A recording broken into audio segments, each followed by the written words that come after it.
My name is Chris Hill. I'm from the SindyXR team as the chairman and CEO of SindyXR. I'm joined with a number of interesting people for this wellness journey conversation. I'd love to sort of do some introductions here, maybe starting with you, Dr. Cavo, my partner in crime, and maybe Charlie, just give a little bit of background of Pound's transformation. So I'm Dr. Charlie Cavo, and I am actually an OBGYN who is no longer practicing traditional OBGYN, but I still do quite a bit of women's health. It's more in the field of preventative medicine. And the practice that we started about 13 years ago now, it's hard to believe, was all about primary prevention, weight loss, and resolving chronic conditions like diabetes, cholesterol, and these kind of things. And through lab testing and de-prescribing medications, our practice has done, I think, a very good job at utilizing nutrition and lifestyle changes in order to resolve chronic conditions that continue to rise in our population. Excellent. And Dr. Cavo is calling in from the beautiful state of Connecticut. On the other side of the world, we're so pleased to have Dr. Anjali Zende from the Reliance Foundation Hospital. Dr. Zende, I know it's a little bit later in the day for you from Mumbai, India. Maybe just a little bit of your background. Thank you. I am a cardiac rehabilitation and preventive physiotherapist. I've been into this field since past 20 years now. And I'm glad that I'm at this platform, which is looking forward to make positive changes in a lot of, people at population at large, by using what we are looking forward to the most anticipated or used tool, which is AI. So I'm looking forward to being a part of this initiative. Excellent. And Srinath, you have a very interesting relationship, and were able to introduce us to Dr. Zende. Maybe a little bit of your background and how you came in to know her, please. Chris, thank you. I came to know her as a patient-doctor relationship.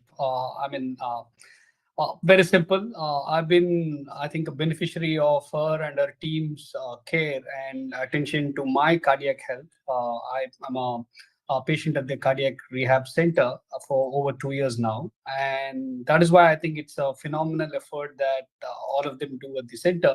And when Subrato told us about what is it that you're doing, I think how do we actually bring together the best of both worlds, so to speak, in terms of impact and scale? Because as Anjali said, scale is something very, very much in demand in India. You add anything of a denominator of 1.4 billion people, I think there's a lot of scale. And I think we need all the hands on deck and technology, so to speak. So very happy to share our conversation here. Thanks, Chris. Excellent. And last but not least, my partner, Subrato Basu from the research board.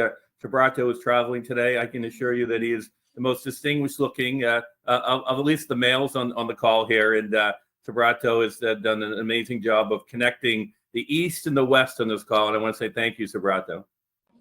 Thank you, Chris. We have been knowing each other for over a decade now. And what excited me most with respect to this initiative is that we are making a huge difference in the lives of humans, lives of people, bringing them back to their normal life and ensuring that they are happy, their family is happy, and they can lead a good life ahead. So I'm very excited to be a part of it. Thank you. Well, it's great. And the word human, a very important term in this day of artificial intelligence and a lot of amazing technology innovations we're having here. But it's great to bring both sides of the world together in a very human experience, because ultimately it's about the patient experience, as Srinath referenced. Dr. Charlie Cavo, I'd like to sort of start with you a little bit and just sort of lay the foundation for, as you see the best practices in patient care. We are living in a very interesting world where there are new technologies or new ways of defining best practices as we move forward here. And I'd love to start the conversation with you just in terms of what you're seeing around metabolic health, what you're seeing around best practices, how you're managing your business and your patients, and how you see things, in present day. Sure. So I think the where we medicine right now is exciting, because I think there's a pivot that's going on with regards to the accessibility that our patients have to information, and it's driving more questions, and it's driving patients to take more control of their healthcare, albeit there's a wild west out there on the internet also. So some of the information that people grab onto is not accurate.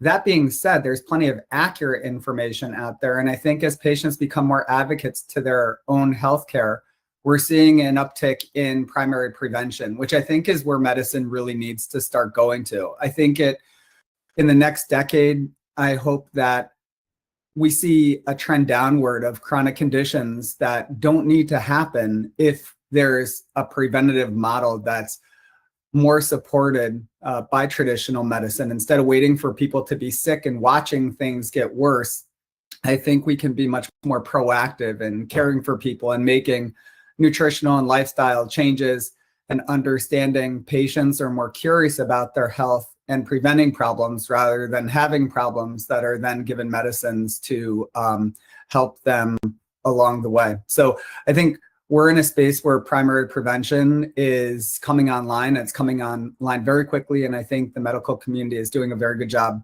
embracing it, although we could do a lot better.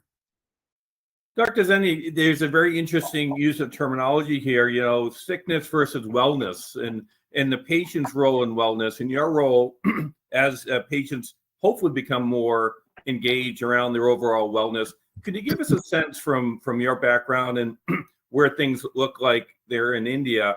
How are you dealing with the same sort of situation, given the year we're in, the information that's available? What is the patient's role and your role in educating to get to the wellness part of healthcare versus the sickness part of healthcare? So in our setup, I would say that we are dealing with two generations apart.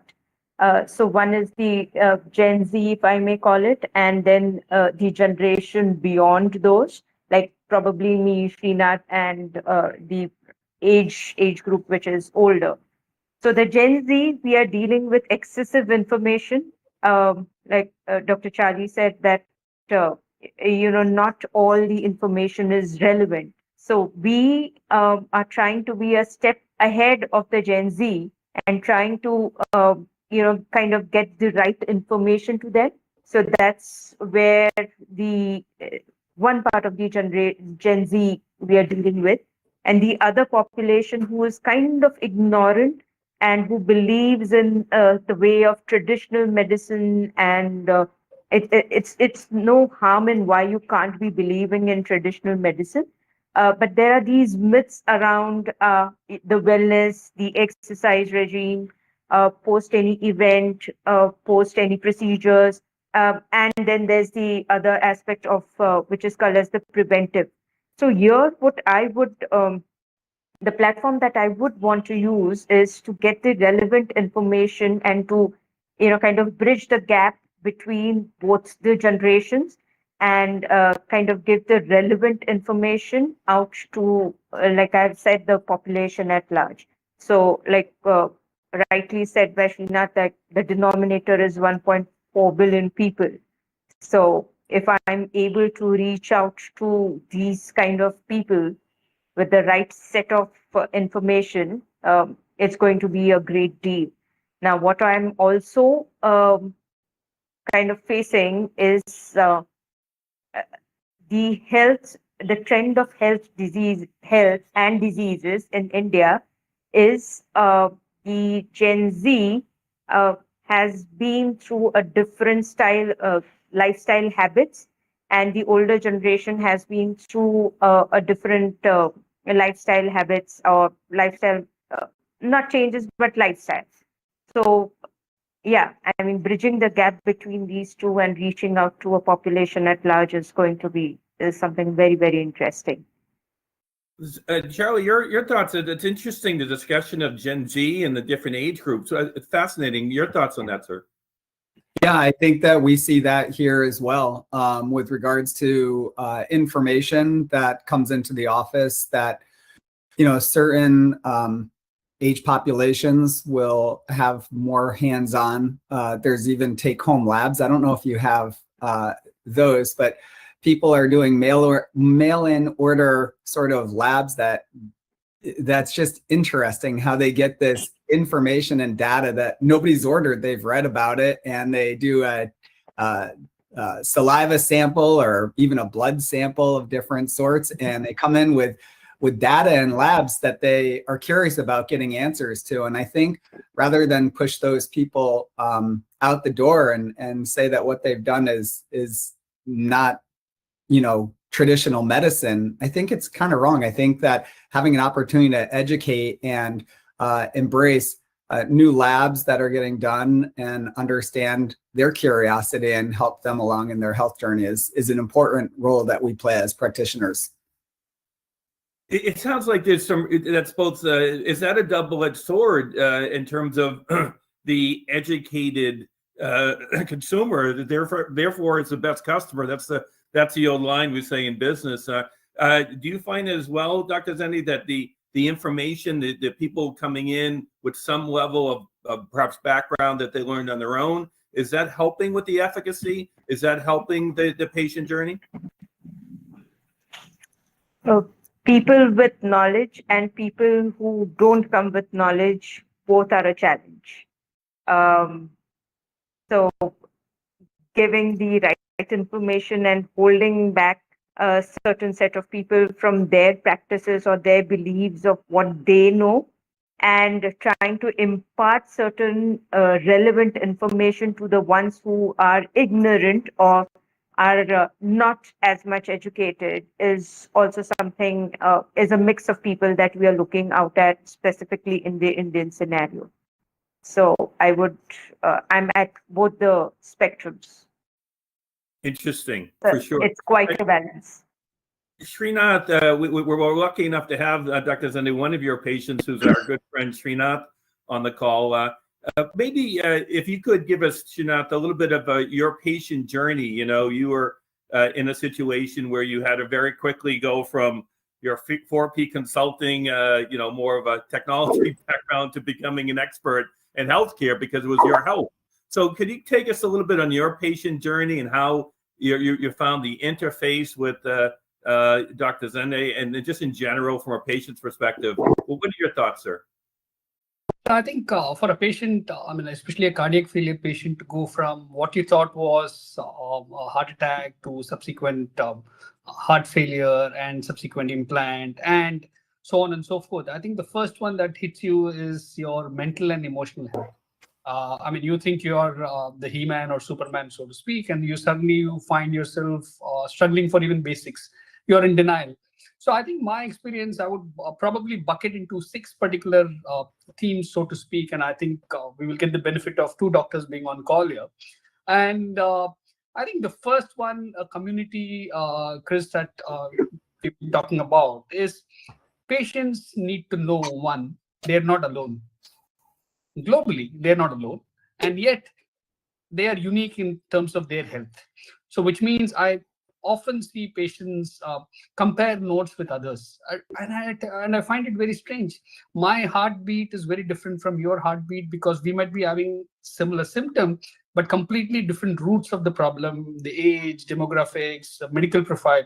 So somewhere I think we have to be very clear that you're not alone, and yet your health is unique, or your health profile is very unique. And I think I often find that senior health specialists say that, but patients don't get it. So we'll have to keep reiterating.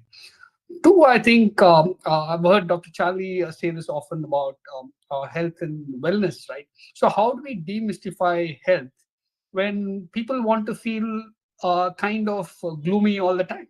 A lot of people also get attention when they're not well. So I think that's another challenge that we will have to also solve, that we need to demystify health. And the third one for me is, who do you trust? There's plethora of information, experts, doctors. Not all doctors have the same, let's say, the best of bedside manners, so to speak. They might be great at what they do, surgeons, non-surgeons, specialists, consultants. But who do you trust? And trust to me has to be 100%. You can't say like a body temperature, I trust you 98.4%, right? You either trust them or you don't. So I think that trust, how do you trust and how do you assess that trust? So that is where I have a fear about when you say medicine, I somewhere forget the word CINE and I think of SIN. So somewhere even the health fraternity globally is also responsible for them having a poor imagery. Not everybody is above board or thinking about let's say the oath to humanity.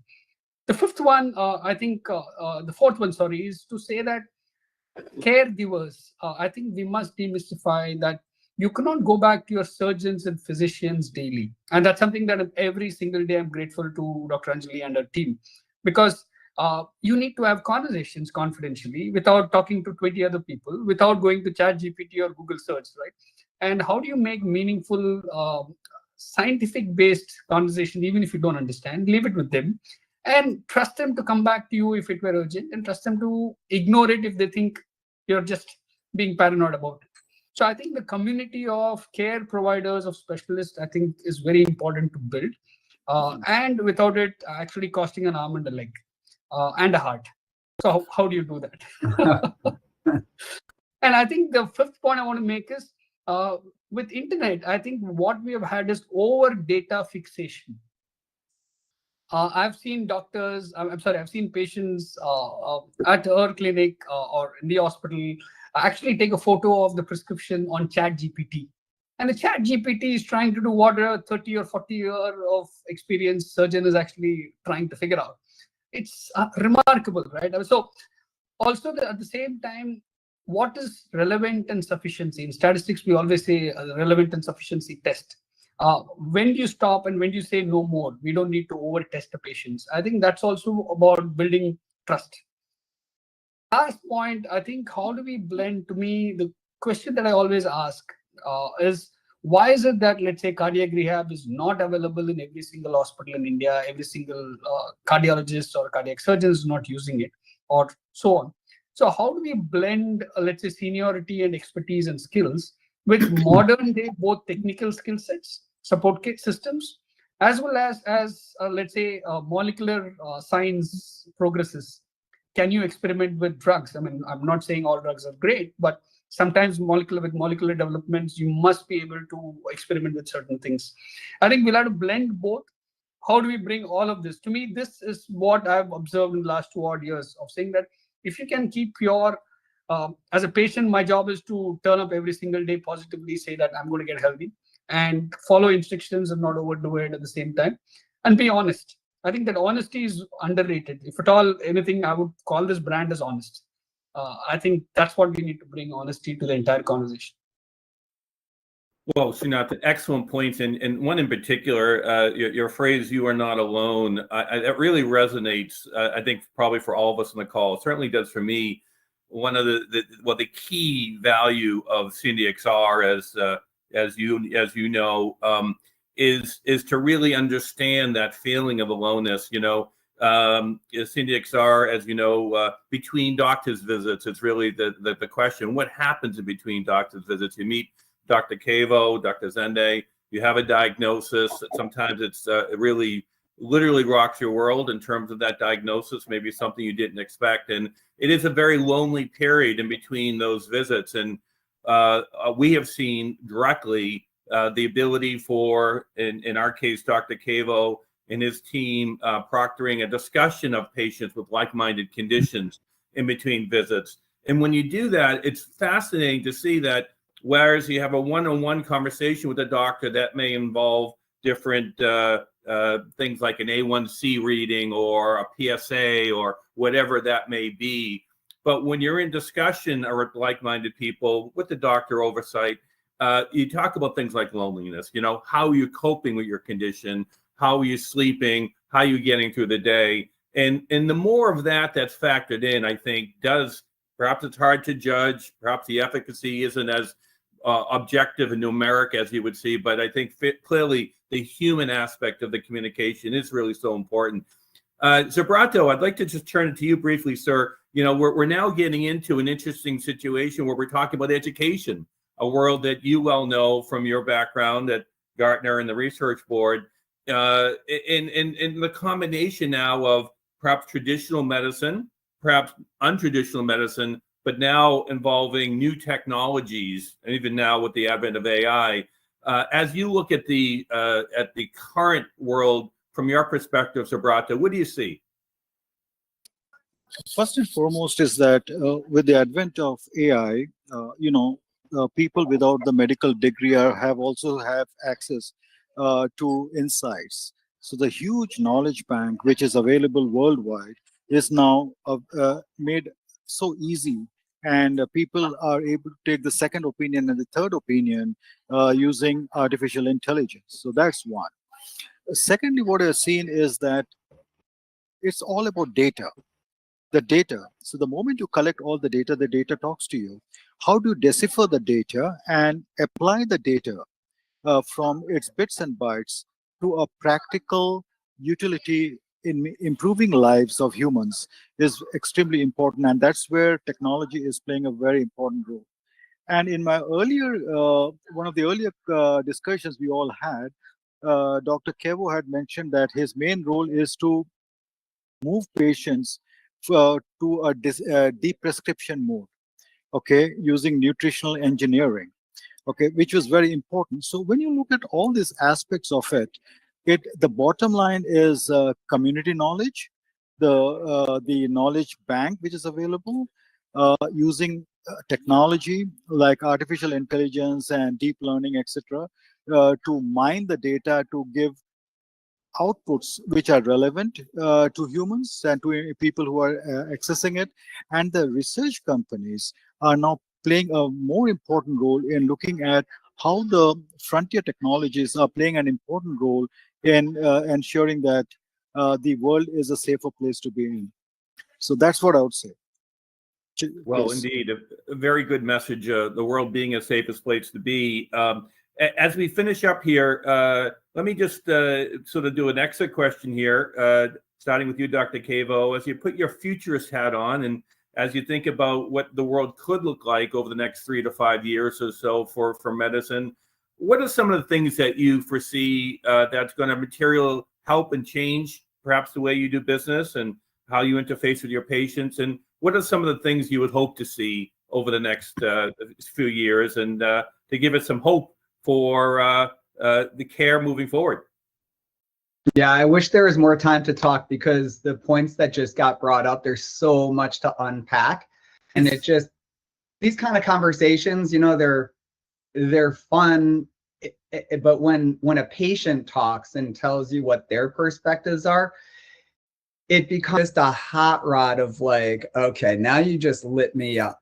And the points, right, that physicians make, there is doctor to doctor kind of points being made. They're interesting, but then you hear from a patient, and the perspective of healthcare through a patient's eyes and the problems and solutions.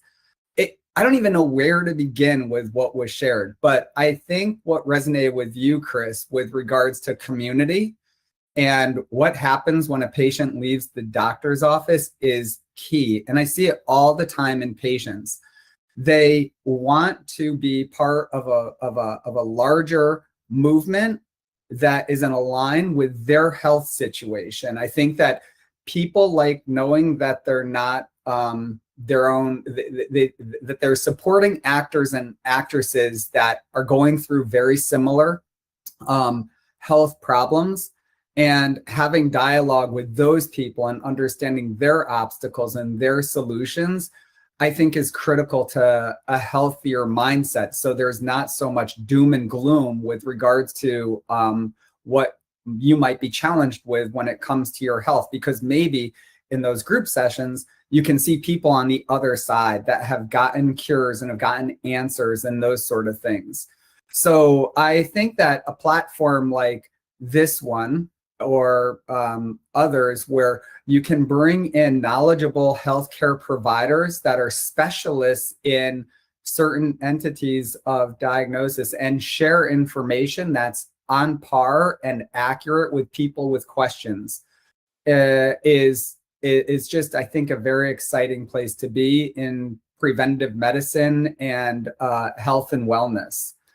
So thank you for making all those comments. Now, I also would say that going forward, Chris, with regards to the questions that you asked, I think that the combination and support that AI has, not the answers necessarily, but the support that AI can offer medicine is very important to recognize. And I think that the wearables and the data collection that goes into what we can see going on with patients in real time is very useful. And to be able to plug in data, labs, heart rate, these watches that are looking at how many steps you get, all of this information for health becomes available. And AI is available to analyze these data points in these labs and set a trajectory maybe of preventative healthcare for patients. I think that hopefully in the next 5 years, again, people won't be filling up my waiting room who have diabetes. People will be filling up my waiting room who want to prevent diabetes. They want to prevent heart disease. They don't want to go see a surgeon. They don't want to go have heart transplants because we're being treated kind of like we treat a car. We take it into the shop to get it checked out before the engine drops out of it, right? And I think that that's where we're getting to in medicine. Fascinating. Well, Dr. Zende, we'll leave the final word with you. Any thoughts of anything that Charlie's been saying or we've been saying, or your thoughts for the future through Reliance Foundation Hospital, or anything you'd like to address as we yeah, I mean, there are three things which have popped in my head when we are talking about these things. There's something called as a very strong support group that is essential for patients, people, the caregivers, and the treating physicians, doctors, or the specialists, I would say, like one wholesome group or a wholesome family sort of a situation. The second part is that the ability to be present at a certain time when that particular patient or relative or caregiver or anybody else apart from them have those kind of queries or suggestions, or they want to get somewhere, whether it is from a preventive aspect or whether it is from an aspect of getting back to near normal life after a particular event, because from then would start the journey of further prevention of problems. And the third part is the education part, where I would say it is extremely important to instill patience, to make the patients, the relatives, the stakeholders basically understand that it's a journey. Prevention is a journey. Recovery is a journey, and that there are certain steps, there are certain processes that need to be put into place, which is going to help either prevention or recovery process. So that instilling the patience is what I would say as a part of education is extremely important, and to have the right set of information and knowledge around is what I would want, or I believe are the three main pillars going ahead. Well, Dr. Zenke, I can't thank you for joining us on our wellness journey and through Mumbai, India. Also, Dr. Cavo, of course, the journey continues. And I want to say thank you to Srinath, and he's certainly is in good hands with Dr. Zende. We know that for sure, and we're all in good hands with Subrato. So thank you for this conversation. I found it very hopeful, frankly. We live in interesting times, but with the good thinking here, there's a lot to hope moving forward. Thank you for your time. Thank you so Thank you all. much. Thank you.